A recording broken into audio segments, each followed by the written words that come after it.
This is the Wall Street Journal story. A telling moment in the presidential race came recently when Barack Obama said, if you've got a business, you didn't build that, somebody else made that happen. He justified elevating bureaucrats over entrepreneurs by referring to bridges and roads and adding the internet didn't get invented on its own. Government research created the internet so that all companies could make money off the internet. It's an urban legend that the government launched the internet. The myth that the Pentagon created the internet to keep its communication lines up even in a nuclear strike. The truth is more interesting about how innovation happens and about how hard it is to build successful technology companies even once the government gets out of the way.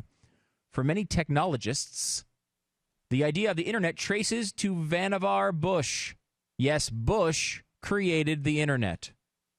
The presidential science advisor during World War II, who oversaw the development of radar and the Manhattan Project. A 1946 article in The Atlantic titled As We May Think, Bush defined an ambitious peacetime goal for technologists.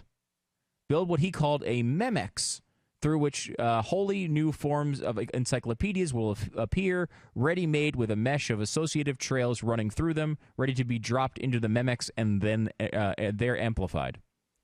Goes on to say if the government didn't invent the internet, who did? Vinton Cerf, whatever it is, developed the TCP/IP protocol, blah, blah, blah. The full credit goes to where Mr. Taylor worked after leaving ARPA. Xerox.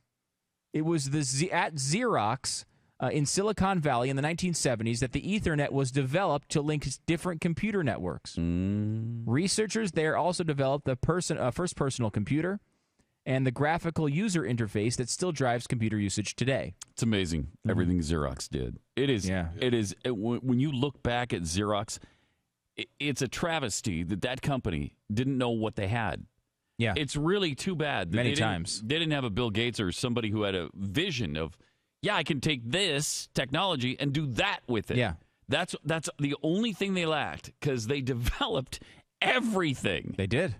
I mean, that's exactly the story. Even over IBM, Xerox invented most of what we use now. And it was Bill Gates who stole it from Xerox because they didn't care, really. They didn't know what they had. Yeah. And Gates took it and applied it.